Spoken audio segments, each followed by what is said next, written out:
দেখে মনে হতে পারে আমি কোনো ময়লার ভাগাড়ে দাঁড়িয়ে আছি, কিন্তু না, এটা আসলে ময়লার ভাগাড় না, এটা ঢাকা উত্তর সিটি কর্পোরেশনের একটা প্রদর্শনী। এই প্রদর্শনীটা হচ্ছে ময়লার প্রদর্শনী। আমরা ঢাকা শহরের খালে বিলে কেমন ময়লাগুলো ফেলে থাকি, সেই ময়লাগুলো দেখানোর জন্যই, মানুষকে সচেতন করার জন্যই মূলত এই ময়লার ব্যতিক্রমী একটা প্রদর্শনী করছে ঢাকা উত্তর সিটি কর্পোরেশন। এবং এই প্রদর্শনীটা আপনারা জানলে অবাক হবেন, একেবারে গুলশানের প্রাণকেন্দ্রে যদি বলি, গুলশান 2 অর্থাৎ ঢাকা উত্তর সিটি কর্পোরেশনের নগর ভবনের সামনে এই ময়লাগুলো ফেলে রাখা হয়েছে যেন এখান ধরে, এই পথ ধরে হেঁটে যাতায়াত করা সাধারণ মানুষের চোখে লাগে এবং তারা যেন ময়লাগুলো আর খালে বিলে নদে না ফেলে থাকে।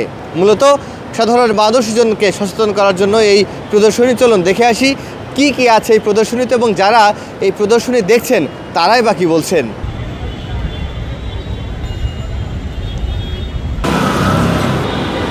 এটা তারা একটা সচেতনমূলক একটা প্রোগ্রাম করছে, তবে আমাদেরও সচেতন হওয়া উচিত যে আমরা ময়লাগুলো যেন আমরা যথেষ্ট জায়গায় ডাস্টবিনে যেখানে সেখানে না ফেলা উচিত। এটাই তো তাদের একটা ক্যাম্পেইন। ময়লা সব নির্দিষ্ট স্থানেই ফেলতে হবে। একজন নাগরিক হিসাবে এটা তার দায়িত্ব এবং কর্তব্যের মধ্যে পড়ে। কিন্তু আফসোসের বিষয়, এখানে একটা রাস্তা সিটি কর্পোরেশনের সামনে এবং পাশে মার্কেট রয়েছে, বাণিজ্যিক প্রতিষ্ঠান রয়েছে, এদের অনেক ক্ষতি করে তারা এখানে রাস্তার মধ্যে প্রদর্শনী করছে। এছাড়া কি সরকারের আর কোনো জায়গা ছিল কি না? যদি থাকতো তাহলে সেখানে তারা প্রদর্শনী করলে আমার মনে হয় এর চাইতে আরও সুন্দর পরিবেশ হতো। এখানে তো বর্তমানে এখানেই একটা অস্থিরতা পরিবেশ বিরাজ করতেছে, এটা দেখতে তো সৌন্দর্য দেখাচ্ছে না। সিটি কর্পোরেশনের সামনে এরকম একটা জিনিস থাকবে, এটা তো কারো কাম্য না। অবশ্যই আমাদের এটা থেকে শিক্ষা নেওয়ার আছে, কারণ ময়লাগুলো নদী বিলে খাল মানে ফেলে পড়ে আমাদের যে পরিবেশটা সম্পূর্ণ নষ্ট হয়ে যায়, নদী আর নদী থাকে না। এজন্য এটা থেকে আমাদের সচেতন হওয়ার জন্য একটা সুন্দর একটা, তারা যারাই করেছে তাদেরকে ধন্যবাদ জানাই, তাদেরকে সাধুবাদ জানাই। আমাদের যে আগামী প্রজন্ম পরিবেশ, এটাকে সুস্থ রাখার জন্য এটা অত্যন্ত জরুরি দরকার।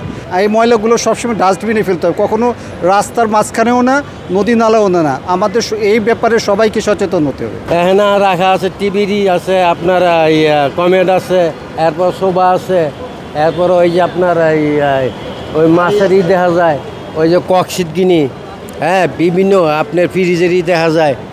এটি এখানে রাখার জন্য ধরেন আমরা রাখছি মানুষ সচেতন হওয়ার জন্য। ধরেন দেখা গেল যে এই যে 3 দিন যদি একটা ইয়েতে পানি থাকে, ওইটার থেকে ডেঙ্গু আপনার জন্ম হয়। আসলে হইতেছে কি, আমাদের মেয়র মহোদয় তো উনি চাইতেছে যে আমরা যে সব মানুষ সচেতন না থাকি, তার পরিবর্তনে কি হইতে পারে এগুলা দেখানোর জন্য সব ওয়ার্ডের থেকে ময়লাগুলো আনানো হয়েছে। তো যদি আমরা নিজেরা সচেতন থাকি তাহলে এই ময়লাগুলো যেন সেখানে ফেলানো হয় না, তো নির্ধারিত জায়গায় নিয়ে দিলে ময়লাটা সুন্দরভাবে চলে যায়, তাহলে আমার সমাজটা সুন্দর থাকে। এখানে দেখানো হইতেছে আপনার পুরান জাজিম, তোষক, টিপির বক্স, তারপরে মাছের খাঁচা, কমোড, বেসিন, ফ্রিজ, সোফা, বোতল,